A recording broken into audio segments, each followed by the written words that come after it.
think we're ready. Do you want to, looks like recording has been started. So I am going to go ahead and kick us off. Welcome everybody to HITEC Live. My name is Omar Duque. I'm the president of HITEC. If this is your first HITEC Live, this is a virtual series that we've been doing for the last 6 years now, where we bring together the HITEC technology community to connect, share, and most importantly, grow. These sessions are informal conversations where we get to hear from our partners and community members on topics that touch on technology, leadership, and everything in between. We are all experiencing a period of extraordinary technological acceleration. I think we can all agree to that. Obviously, everything that is happening in the space of artificial intelligence, automation, rapid innovation, these changes, these technological advancements are not just transforming how we work. They are redefining the skills, the mindsets, and the resilience that is required to succeed in this environment. Many of the roles our students and emerging professionals will step into don't even exist yet. And as somebody who has a senior in high school about to go off to college, I can tell you how terrifying that is. And you know, it's both terrifying, but also incredibly exciting to see how the future will develop. So that is why I think today's session with Kyndryl is so important. I'm excited that we will have Alex Madrigal, who brings not only deep technical expertise, but a powerful personal story. Alex embodies what adaptability, curiosity, and lifelong learnings look like in real practice. But before that, I want to welcome Alfonso Hernandez and Phil Robertson to tell us a little bit more about what Kyndryl does and their Hispanic Latino ERG. Turn it over to you. Excellent. Omar, thank you so much for having us and for inviting us to be part of this series. We're very honored to be here. My name is Alfonso Hernandez. In my day job, I serve as the client partner for the Bank of New York, representing Kyndryl. But my real passion is serving as co-chair for the Hispanic and Latino Inclusion Network. And I'll explain exactly what that is in a minute with my partner here, Phil Robertson. But in case you're wondering what a Kyndryl is and what we do, we're fundamentally a technology consulting and managed services firm. So in short, we solve the world's problems using technology. And as a systems integrator, that means that we are technology agnostic, right? So we get to use the entire global landscape and ecosystem of technology providers to create the right solution for our clients. We spun off from IBM in 2021. We were originally an infrastructure services provider, but have since evolved into creating one of the leading consult practices in the areas of cloud, infrastructure, data and AI, security and resiliency.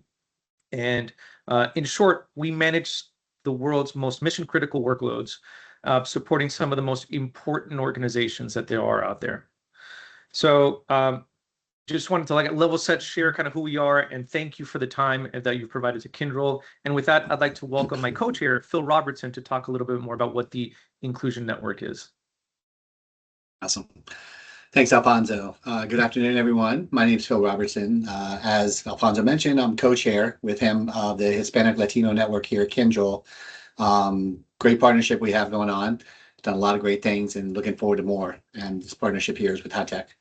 So I'm very happy to be speaking briefly today with a few words about what we represent as an inclusion network. So Kyndryl Inclusion Networks, as we call them KINs, are part of our overall Kyndryl ERG employee resource groups that are company-sponsored, dedicated programs to creating spaces where all Kyndryls can find and provide support in various communities. So that's our kinship motto or a mission statement. Specifically, the Hispanic Latino Network, which is what Alfonso and I co-chair, is a global community of Hispanic and Latino Kyndryls and allies, because we're open to all Kyndryls, that span across each region and business functions within Kyndryl. So we're committed to fostering cultural pride and belonging, also strengthening our business through leadership development, career sponsorship, and community impact which we have committees dedicated, Elsie being one of the committee leads for that, that we support and drive. So our mission is simple but powerful. We work to bring people together here and promote a company culture where everyone can thrive with strong cultural representation, i.e. our Hispanic heritage and culture. So one key part of how we do this, which I'd like to point out, is through our strategic partnership with HITEC, which, as we all know, is an organization that's got a great reputation for advancing Hispanic leadership and devoting time to leadership and technology. So together we forged a great partnership and look forward to keeping it going in the years to come. So before I pass it over, I just want to say a few words about Elsie, our amazing moderator. Elsie is currently Chief of Staff to the Global Practice Leader for Core Enterprise and Z Cloud here at Kyndryl, where she partners with senior leaders to drive strategy, client engagement, and operational execution. Outside of work, Elsie's an avid traveler who has explored over 30 countries. She's a proud Dominican and a devoted dog mom to a very energetic French bulldog. So maybe she can let us know her dog's name, as pet names always have kind of a significance here. So with that said, I'll pass it over to Elsie to keep our event moving. Elsie?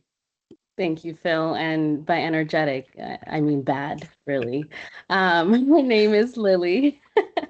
And good afternoon, everyone. So before we dive in into this discussion, which I'm really excited about, I want to level set the room because we come into these AI conversations and we have different feelings, we have different experiences. So I want to make this interactive. So we have a couple of poll questions.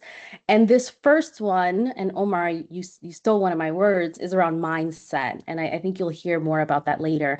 But how are you feeling about AI right now? Are you excited? Are you curious? Are you overwhelmed, which we hear a lot of? Are you skeptical? So please let us know. I think the poll is in the chat. I see a lot of excitement, a lot of curiosity and overwhelm. If you're overwhelmed, really, you're not alone. We hear that a lot. And it looks like curiosity probably wins right now. And honestly, this spread, it doesn't surprise me at all. It's honestly a perfect snapshot of where we are and where organizations are right now. So this next one, less theory, more about, real life. How often are you personally using AI today? Are you using it daily, weekly, occasionally? Are you not using it yet? And I'd be curious to understand the why behind it, but let us know. Daily already. Look at that jump. It's interesting how quickly people move from occasionally to daily, like once it clicks. So I'm not surprised by the results here. Okay, so this next one is about you.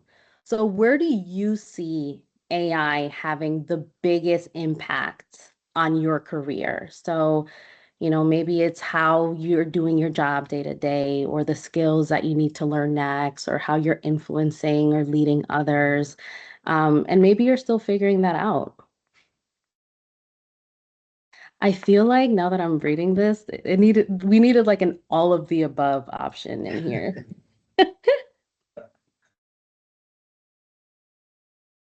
Yeah, I mean, AI isn't just changing tasks, right? It really is changing how we grow. Okay, this last one is a little bit of a fun one. What's your favorite AI chatbot? ChatGPT, Claude, Gemini, Copilot? I'm sure we all have many opinions, so I don't want to start a debate. I'm personally team ChatGPT myself, but I have been wanting to spend more time with Claude. Copilot, Chat, yeah, not surprising. Okay, thank you. That was fun. Thank you for participating. I hope we're loosened up and ready for our discussion. So, as you heard, with me today is Alex Madrigal. He is the Vice President and Senior Partner here at Kyndryl. And Alex describes himself as a proud girl dad. He's a type 1 diabetic, a former international tennis player, and a first-generation immigrant from Costa Rica. Welcome, Alex. Buenas tardes, pura vida. I'm very excited to be here with all of you, and even more excited to see a lot of familiar names in the chat. I see Lisa K there, Bernadette, Valeria, Vanessa, lots of people. So thank you. It's an honor to be speaking with all of you on such a fascinating topic. My name said. Mhm.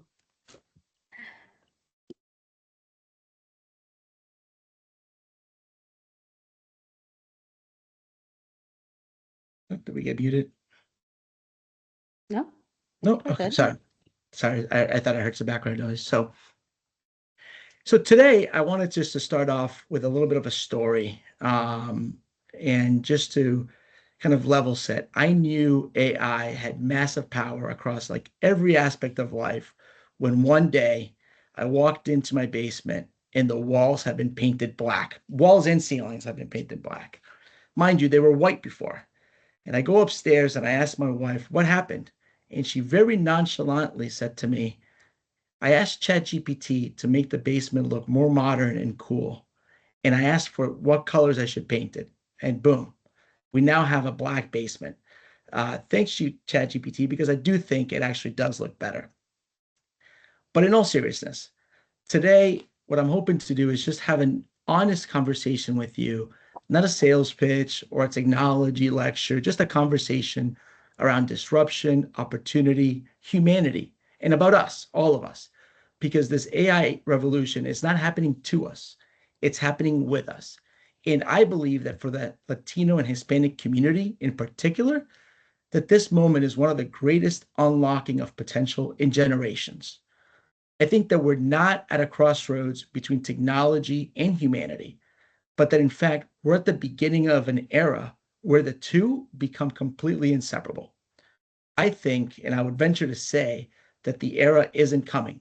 It's here today. It's in the phone that's in your pocket, which finishes your sentences. It's in the hospital that caught a tumor earlier than a doctor would, or at the bank that stopped a fraudulent charge while you were sleeping before you even knew about it. Gen AI adoption is moving faster than any technology in history. And you heard Omar talk about it. But here's a crazy stat. ChatGPT got 100 million users within its first 2 months and became the fastest growing app in history. And just to put that into perspective, it took radio 38 years to reach 50 million users, and it took TV 13 years. So the disruption that AI is bringing to the workforce is not a future problem. It's here. It's today's problem or opportunity, depending on how you want to look at it, right? So the World Economic Forum projects that by next year, 2027, 85 million jobs will be displaced by automation and AI. It's a huge number, 85 million. But here's a part of that headline that is left out. That exact same report predicts that 97 million new roles will come out. So in the end, it's a net positive of 12 million, but only if we prepare. Those are really insane statistics, Alex. So, what are the roles that you believe are going to be the most impacted or disrupted by AI? Yeah, it's a great question, and I know it's at the top of everybody's mind, right? And it drives a little bit of anxiety. I do believe that those that will be most impacted are roles that are built on repetitive, rules-based, structured and data processing tasks, like data entry and translators, research analysts, and paralegals. I was actually reading that both the Microsoft AI chief and the CEO of Anthropic basically came out with the same warning and said that it's entry-level white-collar jobs that face the highest immediate risk. But as the NVIDIA CEO put it, you're not going to lose your job to AI. You're going to lose your job to someone who uses AI. And I believe that AI isn't changing what we do, but it's 100% changing how we do those things.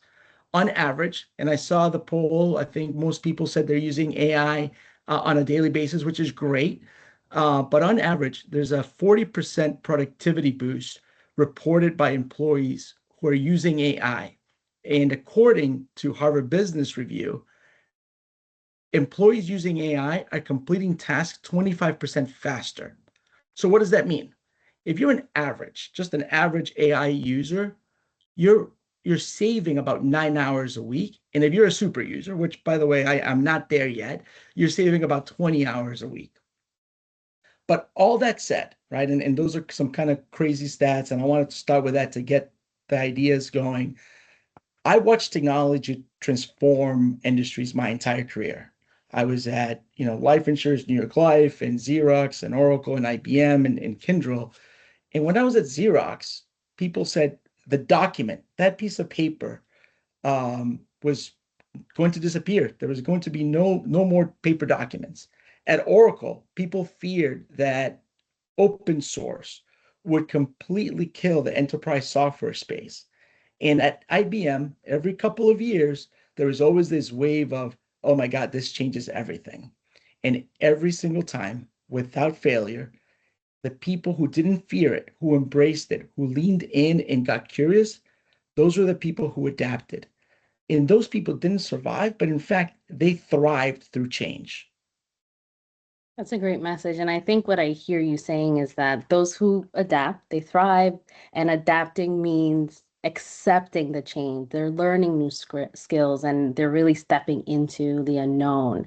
So, can you now talk to us about what skills you think are most needed and what does leaning in actually look like? Yeah, sure. But Elsie, you touched on a topic that I'm passionate about. So before going into the skills, let me chat a little bit about change and more specifically, embracing change. I've lived in 4 different countries, some Costa Rica, US, Mexico, Venezuela, US for a second time. I've also worked at a half a dozen companies. And in fact, at Kyndryl, I've had 3 jobs over the last 4 years. I would say that embracing change has become a little bit of my superpower, if you will. So I say, don't fight it, embrace it. And often I think that people are resistant to change, not because of change itself, but because they're afraid to fail, right? And here's a little life hack. Think of failure as feedback, and feedback is knowledge. And we know knowledge is power. So really, in the end, failure can be your power. But to get back to your question, I want to highlight 3 things around the skills. Elsie, when you were going to school or early in your career, did you have to learn how to build Excel or PowerPoint? No, right? But you needed to know how to use it. And what I encourage people is think of AI the same way. You don't need to be a data scientist or learn how to write Python code, but you absolutely must develop AI literacy. You have to understand, what can AI do for you? How do you prompt effectively? How do you evaluate its output critically? And how do you integrate it into your everyday life? I'd venture to say that most people on the call today who have a car with a backup camera and sensors, and they beep, right? And how many of you would put a blindfold on and reverse the car onto oncoming traffic and just trust the cameras and the sensors? I wouldn't, right? You would want to verify yourself. You want to look right and left that there really isn't a car coming. It's the same thing that we have to do with AI. We've got to evaluate its output critically. Number 2, I believe that AI is making humanity more valuable, not less. Empathy, ethical judgment, cultural intelligence, creative storytelling, relationship building, trust. I think these are the premium skills of the AI era. For me, that translates into being able to walk into a room, virtual, like today, or physical, and be able to read what's not being said. You have to be able to build a coalition and establish new relationships, and you've got to inspire a team through uncertain times. And I mean, we all know we're really living through some uncertain times today. Finally, I read somewhere that the half-life of a technical skill is about 2.5 years. Think about that. A technical skill's half-life is 2.5 years. That means that any of you who took a certificate program 3 years ago, it may already be obsolete. So I believe that the most valuable professional trait in the AI era is not what you know. It's how fast can you learn what you don't already know. Intellectual agility. which ties back to embracing change, being comfortable with ambiguity, the willingness to be a beginner again, and again. Those are the skills that I think are needed. I actually think that learning is no longer something that you do to get a job or once you get that job, but it's an continuous operating model that you have, that the people in organizations 5 years, 7 years from now are those who learn how to do something and they just kept learning. So I think that those are really the skills that are needed. I mean, it's really about adopting a new mindset, truly. Absolutely. Yeah. Yeah. So with that, let's sort of shift from disruption to now creation. What is AI allowing us to create that wasn't possible before? Yeah. What isn't it allowing us to create, right? Is really the we should shape the question. But a concept that I find fascinating is that of a one person, $1 billion company. And some of you may have seen a headline recently that it happened. And I saw it. And so I did some research. And the gentleman who created a telehealth provider company actually hired his brother. So it's two people and $1 billion in a very short amount of time. And so it hasn't happened yet, but I guarantee you that that one person, $1 billion company is coming, and it's coming soon. So an entrepreneur today with the right AI tools, and by the way, that gentleman I was talking about with the telehealth company, he used 12 different tools. But an entrepreneur has the equivalent of a marketing team, a legal assistant, a data analyst, a designer, customer service rep, and even a personal assistant. So I'd argue that launching a business, being able to compete in a market, and creating that barrier has actually never been lower. So what does that mean across different industries? In healthcare, AI is enabling early detection of diseases across, all types of diseases. But also, you mentioned earlier that I'm a type 1 diabetic, and diabetic retinopathy, which is the leading cause of blindness that affects Latino populations at almost twice the rate of that of non-Hispanic whites, is now being detected by AI screening tools in community clinics across Latin America that could never afford a full-time specialist. In education, AI tutoring platforms are providing personalized learning in Spanish and Spanglish, which is meeting students where they are, right? It's providing a platform in the language that they think in the cultural context that makes sense to them in a way that it sticks. And for the 60 million plus Latinos in the US, many of whom are first generation students that are navigating systems which weren't designed for them, this is transformative. Now, let me tell you personally, this is the case for my daughter, I've got a 5-year-old. She's been in immersive Spanish school for 3 years. And quite honestly, it's not sticking. She understands it, but she's a little shy and lacks confidence in speaking it.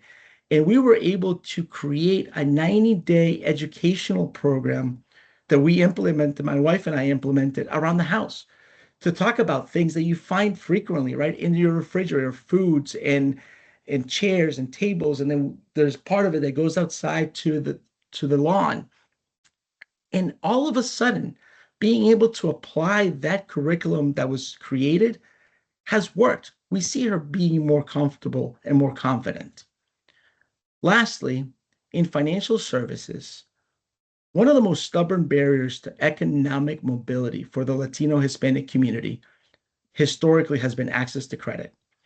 Traditional credit scoring systems have disadvantaged all immigrant communities simply because they don't have extensive credit history. And today, AI-powered alternative assessments are changing that equation. They're using non-traditional data to extend credit to millions of people who were previously not allowed, right? And this is creating economic inclusion. Again, personal story. I moved to college and I needed a car, and I went out and I would confidently say that I paid nearly double the market average for the lease of my Volkswagen Jetta simply because I didn't have the credit. So now being able to use AI to look at non-traditional, it creates a much more level playing field. I'd say that the examples that I just gave, those are within just existing fields. It doesn't include new jobs that are being born, like AI trainers and prompt engineers and ethics officers, automation consultants, and many, many more. In fact, the Bureau of Labor Statistics said that they cannot keep up and categorize the new jobs fast enough. So, with by way of a thumbs up, do any of you in the room today know someone, a friend, a spouse, cousin, neighbor, anyone that's in a role today that didn't exist 5 years ago?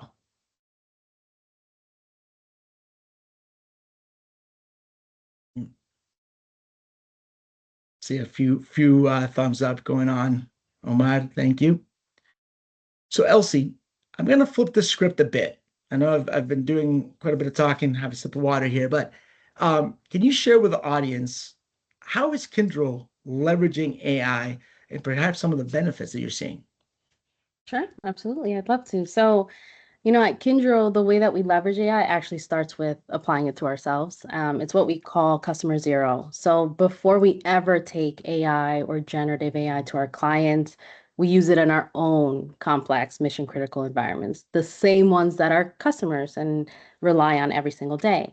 So for example, we're using AI-driven AIOps insights across hybrid environments to help generate insights and recommendations from huge amounts of data, an unbelievable amount of data, so that we can spot patterns or where we're not fully aligned with best practices. Early warning signs is really important, and really put the right guardrails in place so that data quality, governance, security, and trust, they don't become an afterthought.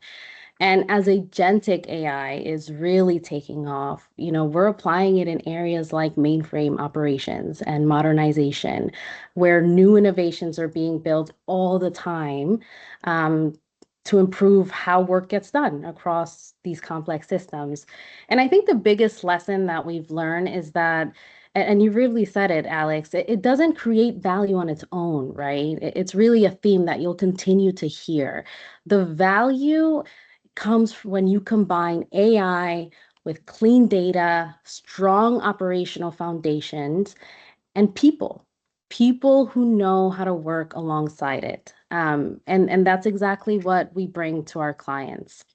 So, Alex, earlier you mentioned that you felt AI gave Latinos more opportunities. And so I'm curious, tell us more about that. What did you mean? Yeah, of course. Latinos are by nature and sometimes necessity as well, some of the most adaptive, creative, and resourceful problem solvers. We've learned to build things from nothing, to find opportunity in obstacles. And I think that that's the entrepreneurial mindset that AI rewards. The creativity embedded in our culture, our music, our art, our food, our storytelling, and the way that we've built business around relationships, that's not a soft skill. That's the strategic advantage that I mentioned earlier in an AI world where the premium is on human connectivity, cultural intelligence, relationship building. So if you think about the Latino small business owner today, the bodega, the taqueria, la pulperia, as we would call those in Costa Rica, which are the small convenience stores throughout the country, those owners who for years operated on just instinct and relationships and the community knowledge, today, accessible AI tools are giving those owners inventory intelligence, demand forecasting, social media outreach, and customer insights that were once only available to large corporations. The playing field is leveling, and the creativity, the hustle that Latino entrepreneurs have always had, that creativity with AI is now rocket fuel. Yeah. So what is next in the Gen AI era? Yeah, that's a great question. I think it's changing so fast, right? But I do think we're moving from traditional kind of Gen AI to agentic AI, where I read somewhere Deloitte says about 50% of Gen AI use companies will actually deploy autonomous agents by 2027. So I think agentic AI is a big one. I think regulation, right? As AI becomes intrusive and part of all that we do, there is a need for regulation. Um, in the US alone last year, there was over 1,000 AI related bills that were introduced to state legislator, right? So I do believe that this is a very important topic, right? It's great that we get to use it, that we benefit, that we get to be more productive, and that we get competitive. But we've got to do so in ways that are obviously lawful, ethical, moral, and there's a need for guardrails there. So regulation becomes very important. And then co-pilots. I think co-pilots would be part of almost everything that we do. 1,000%. Totally agree. So before we open it up for questions, because we do want this to be a discussion, any closing words or thoughts, Alex? Yeah, absolutely. I think that in general, we've got to think of AI as a human amplifier. Every generation has had its defining technology. It was the steam engine, the computer, the internet, and now AI. So I'm going to ask that all of you take it upon yourselves and be curious, embrace change, become that lifelong learner, and lead with curiosity, not fear. Fear says, will AI come and replace me? Whereas curiosity says, what can AI and I do together that neither one of us could do alone? We all know that AI is capable of a lot. But here's what it cannot do. It cannot decide what kind of world we want to build for our future generations. It cannot choose to be equitable.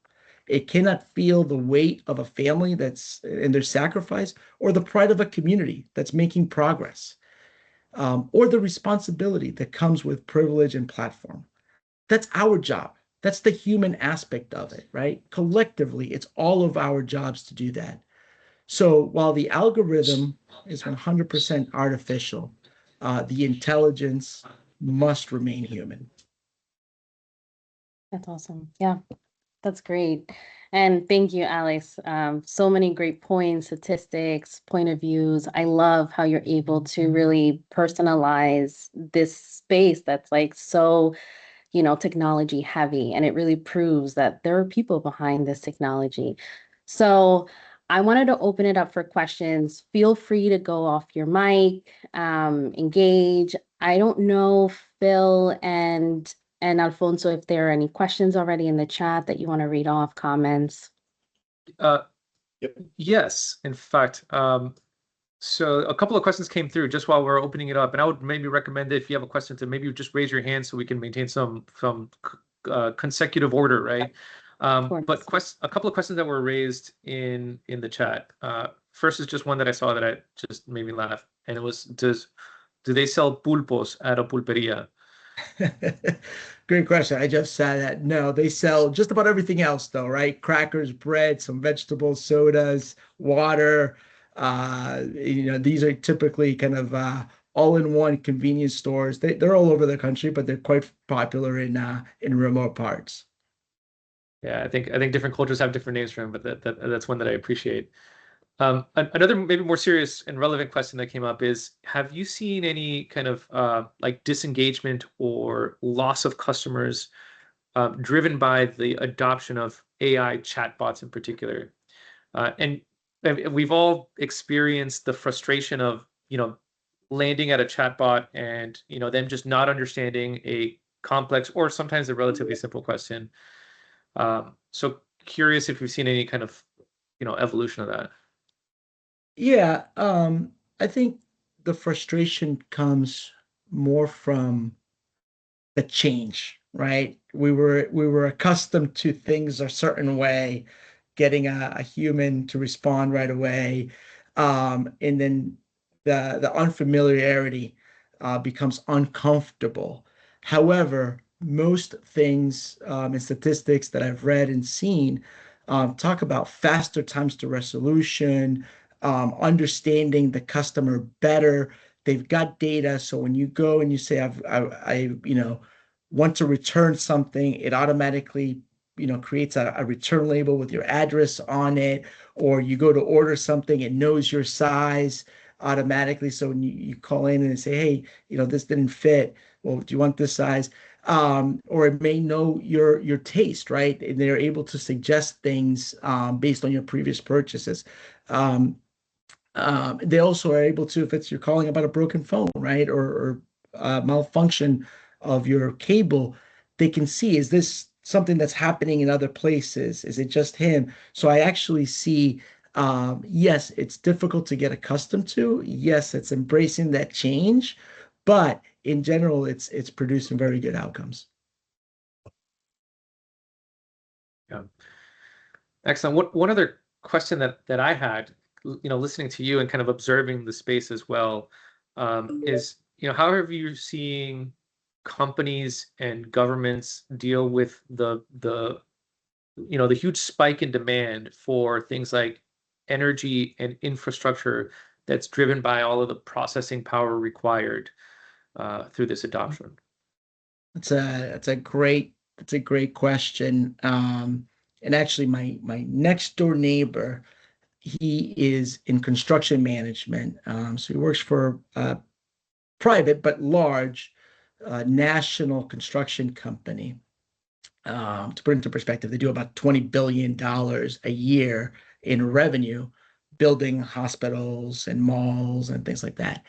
And I was chatting with him over the weekend, and their number one customer right now is Meta. It's Facebook. And they've got 3 massive data center projects going on. One in Virginia, one in, I believe, in Texas, Corpus Christi, and another one. The demand, right, for data centers is tremendous. And we do know that demand, and as that continues and it grows, there's effects that impacts. One of them is energy consumption, right? However, we have seen with smarter processing, data, the aggregation of data, it has gotten better, but it is absolutely, without a doubt, it is a concern, right? That this massive amount of data that's being pulled at all times and from all parts of the world, how do we power that? And that is definitely a challenge that we'll have to overcome. Yeah, definitely. So I see a few other questions that are teeing up in the chat. I don't want to be the only voice for our audience, so please feel free to, unmute yourself and speak up. But just to kind of continue the discussion here and seeing, some of the other things that I'm seeing pop up here. Amari asks, what are the biggest challenges that you've encountered and hopefully solved, or maybe not solved yet, regarding the use of AI agents? Yeah, I sometimes it's tough to know. There's so many tools available, and for me, I've played around with a lot of them. I can't say all of them, but it's like I really like, for example, Claude for conducting research in writing editing, right? But identifying the right tool for the right case and kind of that tool superpower, because I do think, right, that they all have kind of their benefits. Some of them, if you're conducting basic research, right? Okay, that's pretty standard. But there are some that are better at certain things than others. So being able to keep up with the latest ones is definitely a challenge. And if when it comes with agentic, it's identifying, for me, it's been identifying all of the data points that an agent needs to be fed, and all of the information, so that it can act right in a way that I'd want to. Yeah. Hey, Alfonso, did you get Fabio's? I just want to make sure because I was wondering too. No. Please, Yeah, please go if ahead. Fabio, if you want to come off, I don't know. This is it's a good kind of a lengthy question, but just to make sure we get clarity here. Yeah, can you hear me? Yes. Yes. Okay, so I have one question. For larger multinational companies, Alex, we have, it moves slowly when you need to take decisions, adopt new technologies and that sort of thing. And what I notice is that, things are changing so fast. We have new models coming every week. We have new tools and new ideas coming, and smaller companies delivering those. So how have you seen these larger companies migrating, adopting new technologies and how they are evolving, with the current governance that they have in place and to follow up on that, how they're adapting to follow this trend. Yeah. So I'll start by saying that companies who fail, this is my opinion, right? But companies who fail to embrace and leverage AI are the ones that will be left behind, right? This is now becomes a competitive differentiator. And as such, right, we're starting to see, I think it was between 12 to 15% of organizations globally, and this is large organizations that you were talking about, have hired AI ethics specialists. Because one of the concerns, right, and righteously so, it should be, is okay, we go start leveraging AI, we create agents, but how are we making sure that those are done in a legal manner, in a moral and an ethical manner? So 13% have already hired, I think about 13 AI ethics specialists, which means that there's a lot more to come, right? But everybody is rushing, and not everybody, but most are rushing because the ROI for companies, according to Gartner, was about $4 per every dollar invested in AI. They're getting a $4 return. So when C-suite and CEOs and CFOs are looking at some of these stats, they're quick to not only adapt, right? Like I said, ChatGPT was the fastest growing app, but companies are adapting these technologies faster than perhaps they embraced other things like cloud computing because they're seeing the ROI and they're seeing that this can really differentiate themselves in the market, and they don't want to be left behind. Yeah, what I noticed, sometimes they're being rushed, but they for instance, they're trying to push the LLM to everyone and generative AI, but when that's not what could actually do some difference in the business process, like the agents now, it makes more sense in what I see for a consumer's company, for instance, for the production, for the internal processes, and sometimes we are being rushed to work more on things that are not actually what will bring the value to everything, but with everyone adopting AI and trying to push it, sometimes they don't know, but just because everyone's on board on that, and that's what is being driven everywhere. So yeah, it's a weird moment we're living. Yeah, absolutely. And actually, talk about weird moments. Here's at least it kind of blew my mind when I read this. A stat: 47% of enterprise AI users, so almost one out of every two of us on this call, so there's 70 people here today, right now, so almost 35 people have admitted that they've made one major business decision based on AI hallucination, right? Something that was completely fabricated. So how crazy is that? Almost 50% of people have made a decision based on something that AI told you that wasn't true. And so that just goes back to the kind of this idea of the AI ethics and governance, and having procedures in place and being able to evaluate.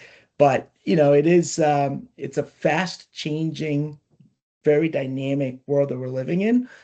So we can expect more of those changes to be ongoing.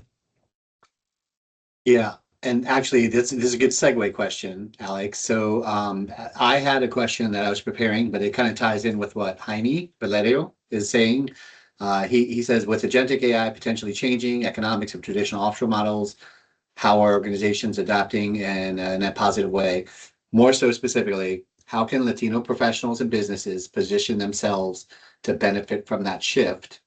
Which is same as what signals should I watch for over the next few years to tell me my role or industry may be, acclimating to that. So Yeah, and I think I chatted a little bit earlier, right, about when he talks about how can the Latino professionals and businesses position themselves. I think we've got more access to tools than we ever did.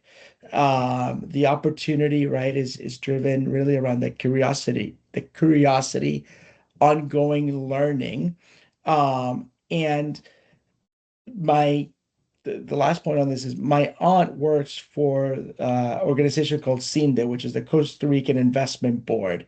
And what they're responsible for doing is they bring in foreign investment to establish businesses within Costa Rica.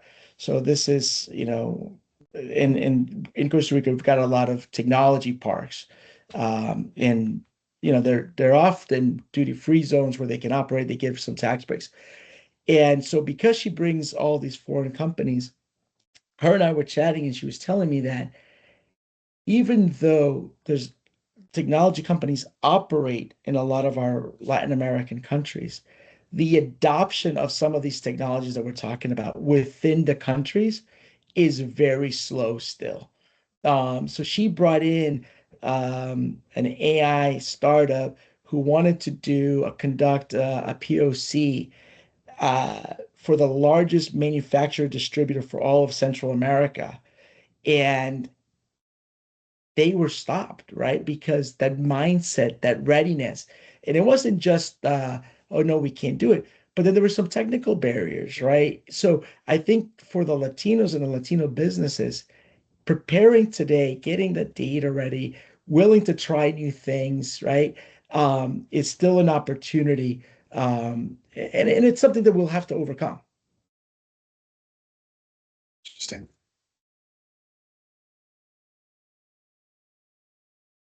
Okay. One other question from Tatiana. Tati.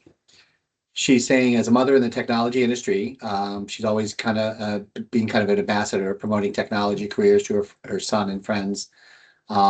He's graduating next month as a software engineer. With all the AI running fast, she's really afraid of the opportunities he can get to start working.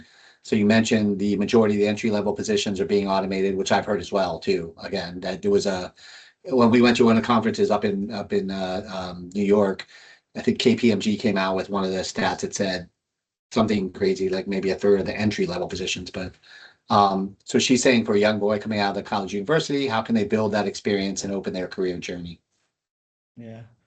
So Tati, thanks for the question. Interestingly enough, I actually get the privilege and honor to serve on the advisory board at my alma mater, Assumption University, for the Graduate School of Business. But I've been pulled into a small group to advise the president on AI and how AI, how does that impact colleges, universities, curriculums, the future workforce? Because it's not just AI. It's also, for example, certification programs, online training that you can do for free a lot of the times, right? And coincidentally, my next session with the president of Assumption University and the small group is tonight. And this is literally question number one of that we will be discussing, right? And what I will have my suggestion, right, and what I was talking about towards the end of yes, the algorithm is artificial, but the intelligence is human, and the connectivity. Opportunities will come from networking and the people that you connect with and the people that you surround yourself with. Um, it's participating in groups like HITEC, right?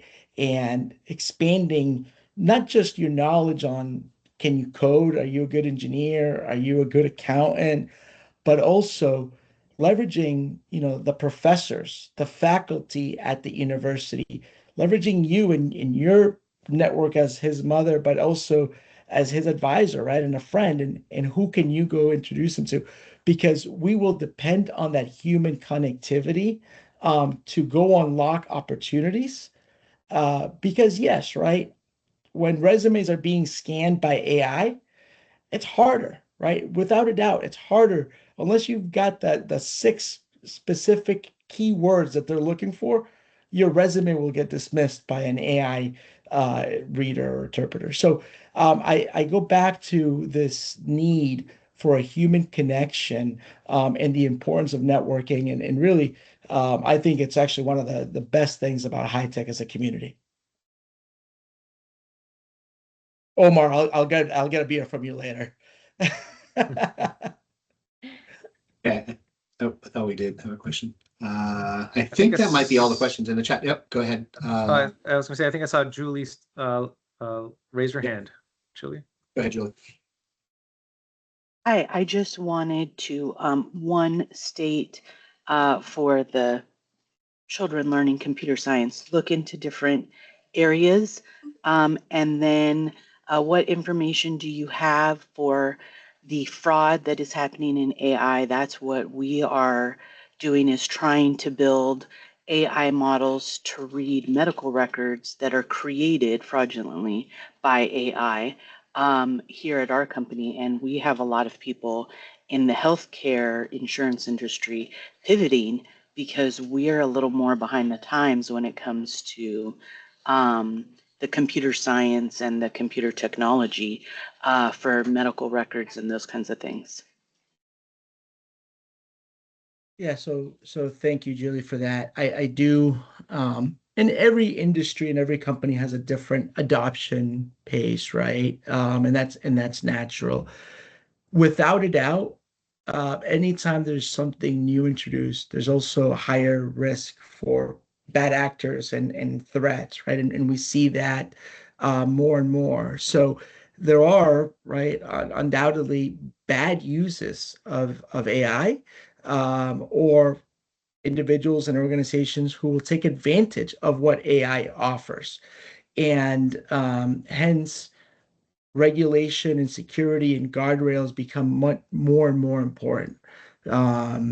Because we'll see, the same way fraudulent charges are being stopped before they happen, we're also seeing people who can, impersonate you and impersonate your voice and call in and all of a sudden get access to your bank account and statements and things like that, right? We see fraud from, Easy Pass collections, right? And all of a sudden, they can take your car information. And this actually happened to a friend of mine, and we're able to sell a vehicle on like Facebook Marketplace off of, they stole images. They were able to kind of the Easy Pass. So there are risks associated, but this is historically, right? Anytime we've introduced, whether it was cloud computing, whether it was even the agriculture revolution, right? People were like, well, we got these machines in the fields. It's going to hurt us. It's going to amputate our life. Yes, right. There are risks, but there needs to be parameters, security put in place. And that's, where a lot of the technology companies, whether it's us, Kyndryl, Amazon, Microsoft, Anthropics of the world, right? They're every day we're focused on not just the next language model and not just the next AI or robot or agent, but really how do you make it more and more secure? How do you make it so that the data is more accurate? Because that's the other part that's important, right? We need accurate data. The output has to be accurate.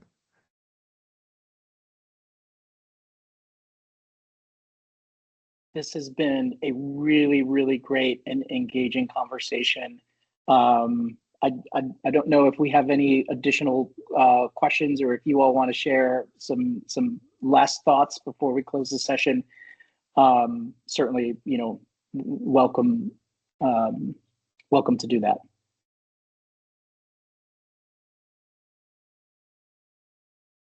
Not to put you on the spot, Omar, but we got about 3 minutes left. How are you using, right, AI yourself? Any kind of cool stories or things that you've leveraged in a way that has been really helpful professionally or personally? Yeah, I use it a lot, and it's actually one of the strategic mandates that we have from our board of directors to leverage AI more in everything that we do. I am an early adapter of Copilot, the enterprise version, and have been using it now for a number of years. One really great example of how we are leveraging AI is this year's HITEC 100.